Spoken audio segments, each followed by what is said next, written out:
Hey, fellow comic book fans. Today we're talking about the Joker and Daffy Duck #1.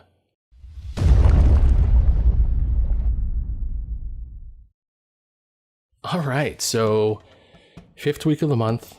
We get a lot of our annuals this week, but we also get some very interesting DC Warner Brothers, DC Looney Tunes crossover comics. One of which, of course, is the Joker and Daffy Duck. And I'll be honest, this was a book that initially I looked at and I said, this is probably going to be a waste of time. This is clearly, it's just fun. We need something to fill in the fifth week of the month. Let's put out these, crossover books. But it's a toss-up. After reading it, I was pleasantly surprised. So much so, I recommended that we talk about it this week and record a video for the YouTube channel.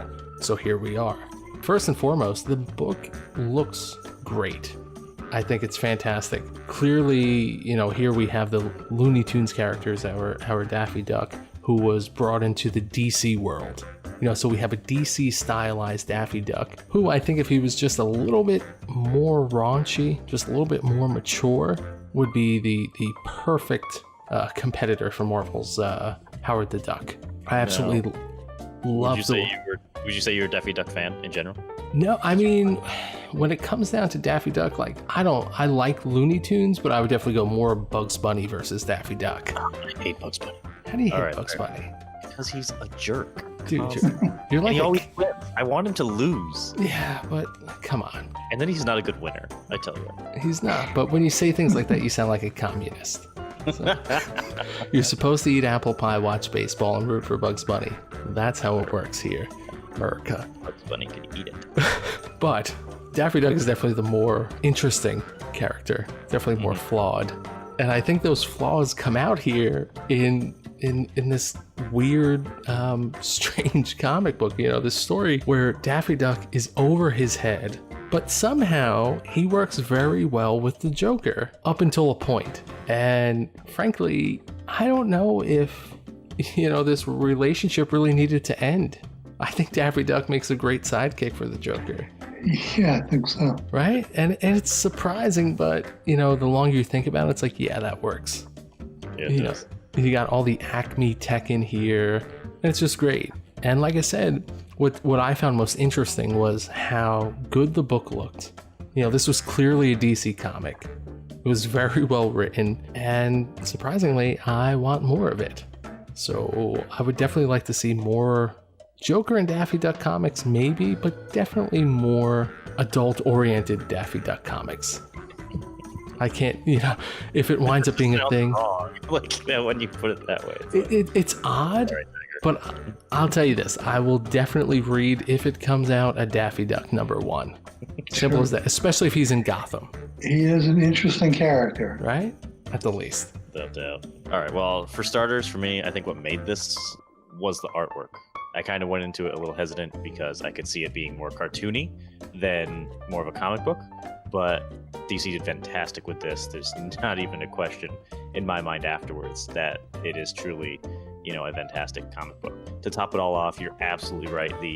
Now I always enjoy a good, Joker comic where it's like it's him and he's that crazy, like almost funny, haha, killing everyone way. But you're absolutely right. Daffy fits into that perfectly, and I could definitely see them teaming up again in the future, and it would be hilarious. And I wouldn't mind seeing more of other ones, but I've read some of the other ones. I haven't enjoyed them as much. This one was just these two link up really, really well. That not all of them are going to every time. But I must say, reading this one and seeing Daffy Duck training the other henchmen is hilarious. Yeah. It's just he has no problem just going for it, all in. Yeah. Okay. So it was a great one. And but once again, for me, it's all about the artwork. 100%. That's what made it. Well, Daffy Duck has always had some level of derangement that somehow seems to overlap with Joker. There's this overlapping area where both of them seem to have something in common, and to springboard a story off of that works pretty well. But one of the things that I have to point out, that this was a very sneaky way of Charlie talking about a book that has Batman in it. Of all the DC Warner Brothers matchups this week, is the only one that had Batman in it. So of course it's the one we're talking about. That it happens to be the one that we enjoyed the most. Okay, I'll give you that. But I think that happened after the fact. But it's a fun story. It's well written. There's an interesting twist to the Daffy character that I appreciate, and it's a good version of the Joker. I definitely appreciated this mashup. Yeah, this was a whole lot of fun. And Dave, you're absolutely right. I take advantage of any excuse I can get to talk about Batman in one of our videos, even though we didn't have a Batman comic this week. Well, exactly. Not even though, it's because we didn't have a Batman comic this week. I had to make it happen. Somewhere. Come on, it's my job, right? But on a serious note, this was a very well written, very well illustrated comic book. I was pleasantly surprised by it. I had reviewed before the Deadpool Howard the Duck series. I would have no problem at all getting at least, 6-8 issues of a Joker Daffy Duck series, or any sort of Daffy Duck teamed up like a Penguin Daffy Duck series. I think that'd be great.